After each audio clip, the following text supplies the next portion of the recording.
Hi, everyone. Welcome. This is a total experiment. I wanted to talk today about my top updates for YouTube in 2016. I'm also going to have a blog post, so check out my blog. And let's get started. First of all, I think 2016 was a really interesting year on YouTube. What we saw is that YouTube is still separating itself from Google+. And in its place, what we have are a lot of neat new features that are still being developed. So we have community options, we have more comment moderation tools, and a lot of things that are still under development and we'll hopefully see more of in 2017.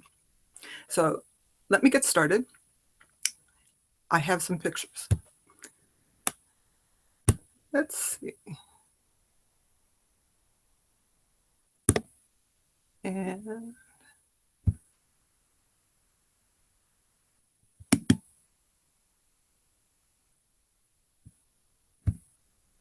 so the first thing that I think was notable about 2016 is that YouTube released a lot more tools for creators, and not just the big name creators like PewDiePie, even for little guys like me. So they totally redesigned the Creator Hub, where you can find all your different resources and options. And they also set up the YouTube for Creators program with benefits. And you get more benefits the more subscribers you have, not surprisingly. So I'm still way down in the graphite level of YouTube subscribers, but I'm hoping maybe this year I'll become opal. And as you can see, you check it out, you can get some interesting benefits as you get more subscribers, as long as you're still actively posting videos. So that is one of the big changes.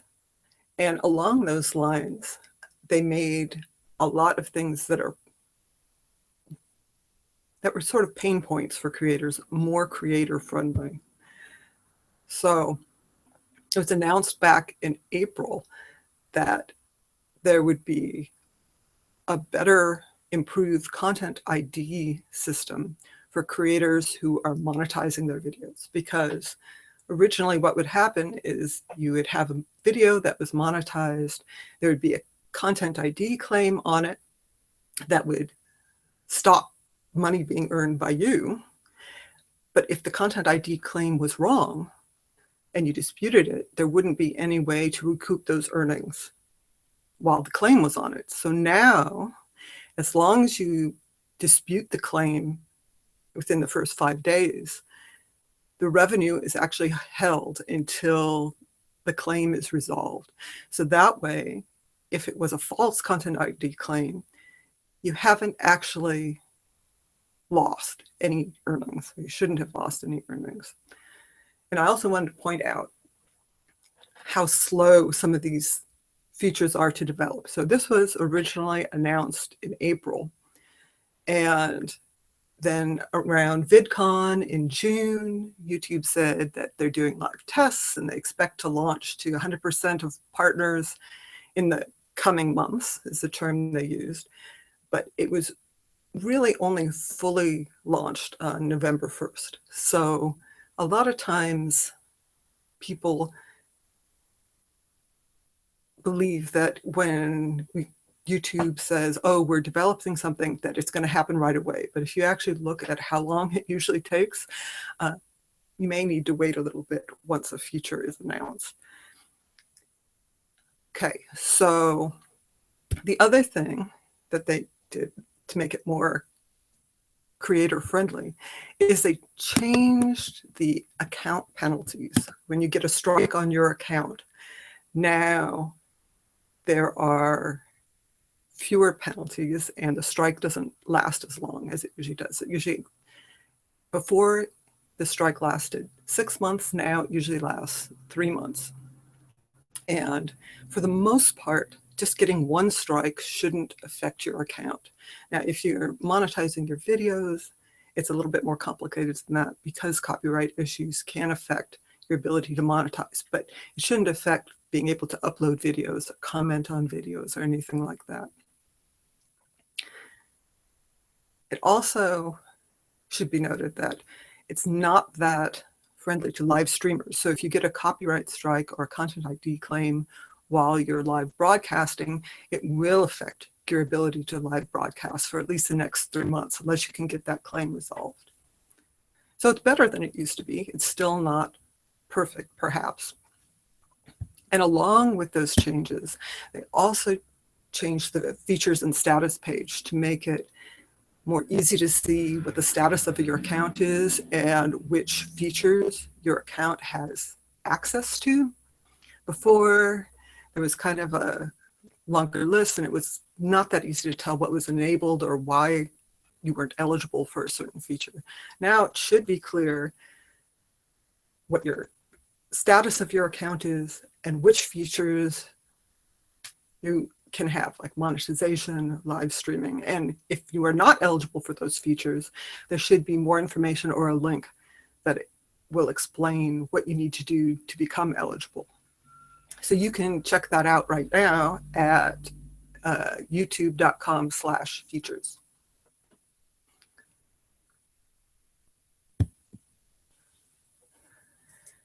And then there were the outrages. So another thing that YouTube did in the past year that I think is more user-friendly is that they started communicating better, communicating the policies, communicating when there were bugs, all of these things. But sometimes what can happen is that because YouTube wasn't communicating these things very well before, people get really upset when they find out things aren't working the way they expected them to have been working. And one of those big outrages was when YouTube started notifying partners when their videos were not eligible for monetization because the content of the video was deemed not advertiser friendly. Now, this is actually not a new policy. It has been in place for well over a year, almost 2 years now, I think. It's just that before, if your video became ineligible for monetization, it would just stop showing the ads. And so sometimes creators didn't notice, and apparently a lot of big name creators never read the policies, which again, were always there in the YouTube Help Center.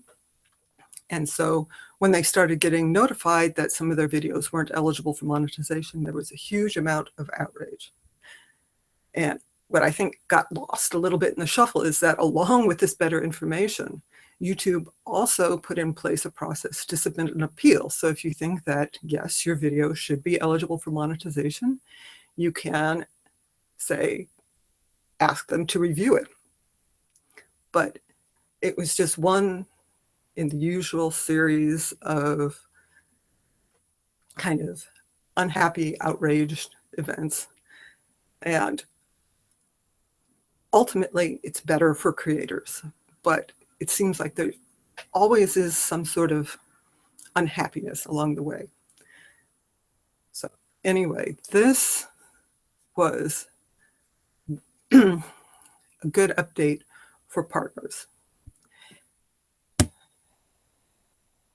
The other thing that was also great for partners is that starting last June, YouTube now offers direct email support for anyone who has monetization enabled on their channel.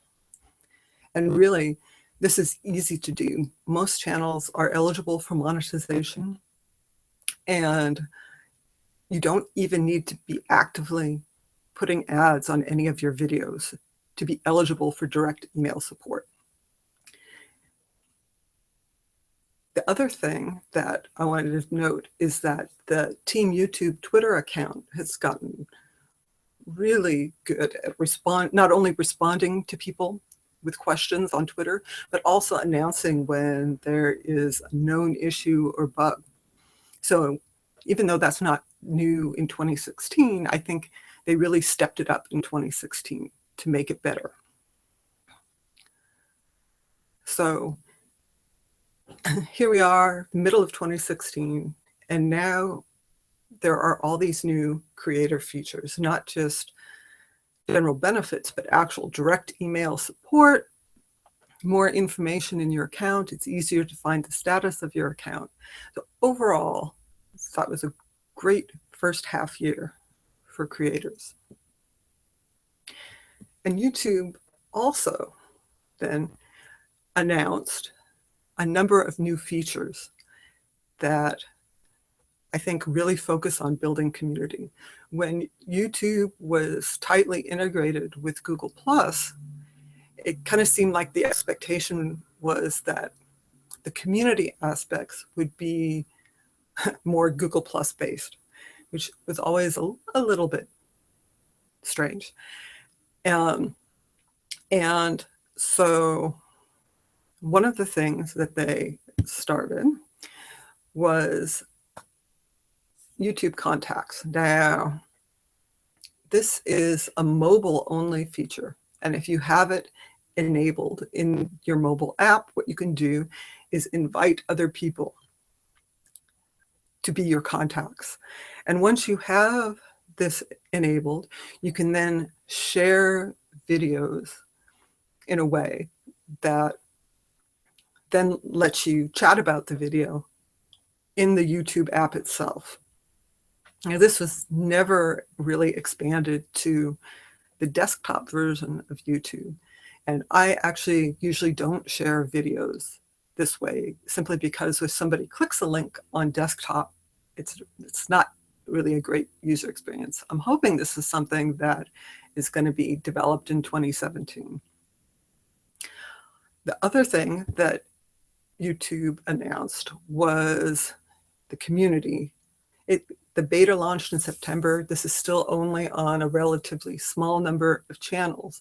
But the idea is that you have a community tab for your YouTube channel, and you can post things on the community tab, sort of like a little blog or a little Twitter feed or something like that. And then people who are your followers will see that on their subscription feed, if they have it set to see everything in their feed. And then they can comment. And the idea is to help build the community around your YouTube channel on YouTube.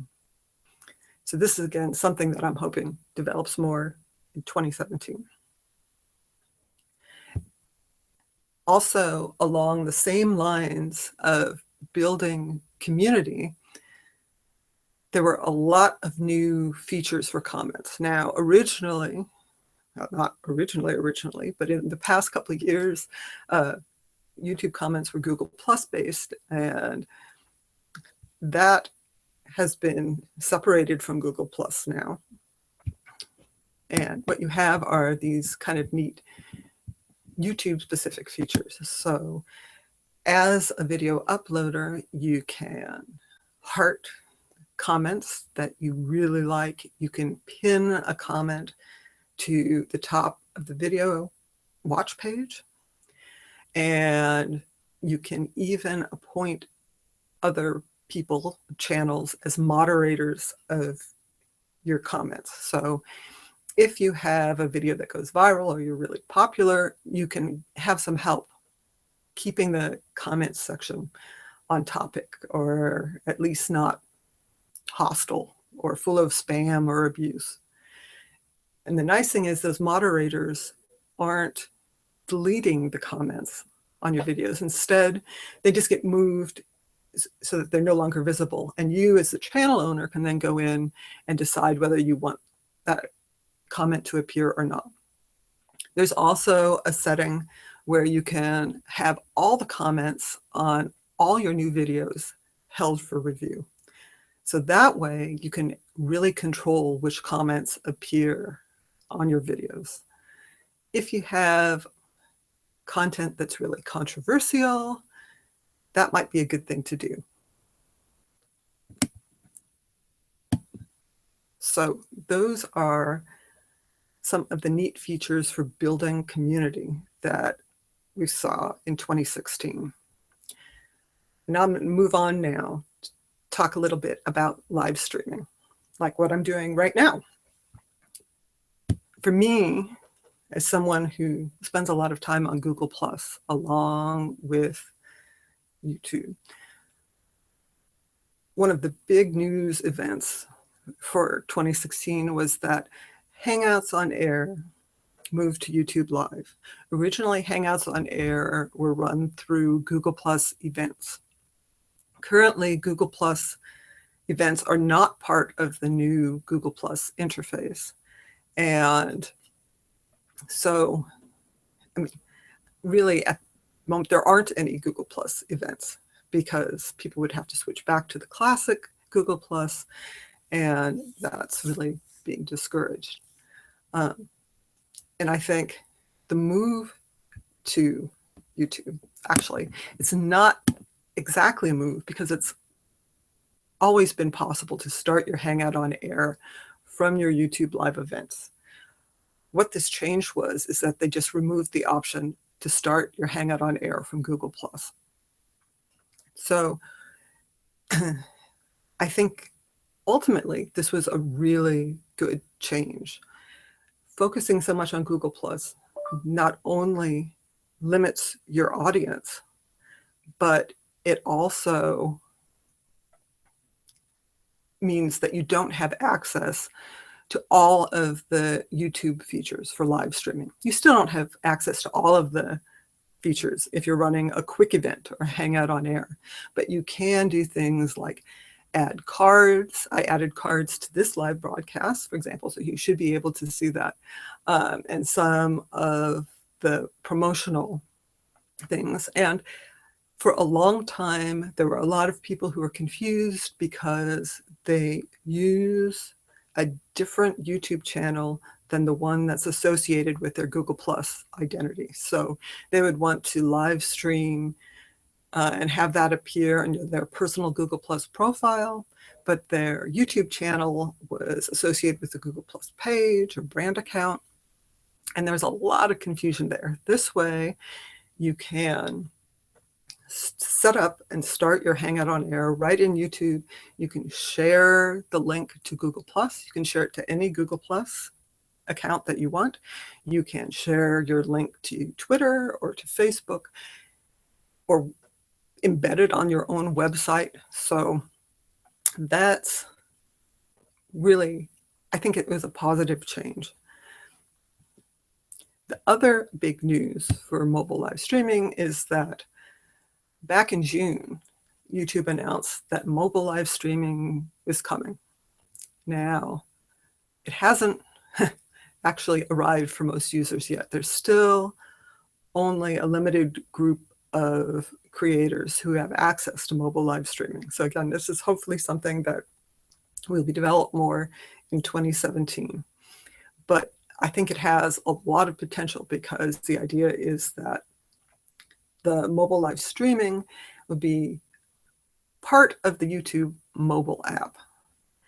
And all you need to do is open the app and hit the button and you can start, which is pretty much like how you live stream on Twitter or Facebook. But again, it should have hopefully more YouTube-y features and the ability to share your live stream than with other social media sites. So you're not restricted to just sharing on YouTube or Google. So I'm looking forward to these changes. And there were a bunch of other live streaming changes. YouTube Gaming turned 1. It's been around for a year. That is focused on streaming games, as you might imagine. But there were also a lot of other sort of high-end live streaming developments, including 360-degree live video and 4K live streaming, which are more for professional live streamers. And so I think that YouTube is really trying to expand the live streaming to cover everything. And looking at the other major live streaming sites, I think what we're seeing is a real convergence between the different sites. So for example, on Twitter, it started as Periscope, which is a mobile live streaming app. But over time, that's become more integrated with Twitter. It's owned by Twitter. And they've started to introduce the more high-end live streaming features like a professional live streamer would want to use, not someone just holding their mobile phone. Same thing is true on Facebook. Again, you start with the mobile live streaming, but they're adding 360-degree live video and so forth, where they're looking for professional quality live video. YouTube, on the other hand, has always had professional quality live video, and they're moving more now to also expand into mobile live streaming. So basically, all the big players are covering all the bases. And I think it's sort of an exciting time for live streaming. And the only thing that makes me kind of sad is that my beloved Chromebook really can't do any of the fancy stuff, which is why I'm using Hangout on Air. But again, something to look forward to in 2017 are more changes, more updates, and better live streaming. So I'll just pause the slideshow for just a moment and say that with all of these exciting changes and updates, there still is a need for users to help other users. And so you do have email support for a large number of creators now. Again, all you need to do is have monetization enabled, but that support sometimes doesn't provide all the details that users are looking for, and not every channel has monetization enabled. So we still need to help users in the YouTube help forum who are having questions. The other thing that the YouTube community can do to help is to flag videos. And that's going to bring me into the next big update for 2016. But YouTube has always relied on users to flag videos that violate the community guidelines. Those are then sent to review. So just flagging a video doesn't take it down. The videos that are flagged are reviewed, and if they do violate the YouTube community guidelines, then they'll be removed. And that process isn't always perfect, which is why there's an option to appeal if you think your video has been removed incorrectly. But there's a group of super power user flaggers who are part of what's called the Trusted Flagger program. And these guys are super accurate in flagging videos. So they know the YouTube policies so well. They know which videos need to be flagged and how to flag them. And so they do have some special tools that make it easier for them to find these videos that violate the community guidelines and flag them. But again, they aren't taking down videos. They are just flagging them for review. And while they have tools so that they can report videos in bulk, again, those are reviewed and they still need to be violating the community guidelines to be removed. And so I say all that as a preamble because the other big announcement this year was what YouTube calls the YouTube Heroes program. Okay, go back to my screen share.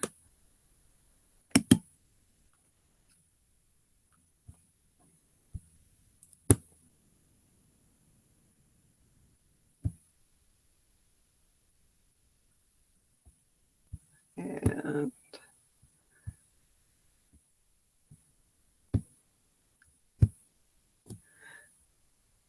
so the way YouTube announced the Trusted Flagger program, this is what they said. Given the success of the Trusted Flagger program, we want to do more to empower the people who contribute to YouTube in other ways. That's why we're introducing YouTube Heroes, a program designed to recognize and support the global community of people who consistently help make YouTube a better experience for everyone. Now, the Heroes program includes trusted flaggers, people who report videos that violate the community guidelines, people who help in the YouTube help forum, people like me, and also the people who add captions and subtitles to videos, which really can make the viewing experience better for a lot of people, either because the video is in a language that they don't understand or because they are in a place where they can't hear the video very well, or and so forth.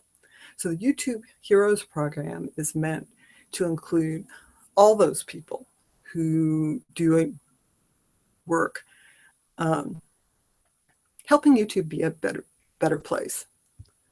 And there was actually a big meetup in September with YouTube Heroes, and I was fortunate enough to be able to go to that. I am in this group picture in the back row next to Ash, the really tall guy on back right, and you can't see me at all, but trust me that I was there and I learned about the program there. And unfortunately, this was another case where people totally heard the news and then freaked out about it, because the way people interpreted the program was that it was going to reward people for taking down videos by flagging, and that this could be used maliciously, and that this was going to ruin YouTube forever. But a lot of that was just a complete misunderstanding, because again, the trusted flaggers, while they do have special tools to help them flag videos, they aren't maliciously going in and taking them down. Instead, they do need to still report videos that violate the community guidelines, and they are reviewed. And while the trusted flaggers are highly accurate, occasionally some of the videos they report aren't taken down either, because again, they're being reviewed by YouTube. So I think that all got lost in the total freak out about flagging. And also what got lost is that the YouTube Heroes includes people who spend their time adding subtitles and captions, which is really a labor of love, I imagine, and people like me who help in the YouTube help forums. So really, the Heroes program is meant to recognize all of the people who are trying to make YouTube a better place. And yes, we're volunteers, but we do care about it. We care about our fellow creators and our fellow users. So again, I'm hoping that this program expands in 2017 as well. So there you have it. Those are my big updates of the year. I didn't mention a lot of the other things that got a lot of play. For example, PewDiePie reached 50 million subscribers, which is amazing. But still, that puts him in a level so far beyond most of the rest of us creators that his experiences aren't really our experiences. And what I'm really excited about is that YouTube is offering these benefits and features for just little guys like me, graphite creators, hoping to be opal creators. And I think that there's a lot of good things to look forward to in 2017. I think what we saw is a lot of different building blocks for building community, for example, on your YouTube channel, that have a lot of potential to do that. And features like mobile live streaming, which will hopefully be coming to the rest of us soon. And all of those things together can help all of us build our YouTube channels. And for people who are mostly interested in watching videos, I think happy creators make better videos and there's more options to create. So all of that's good.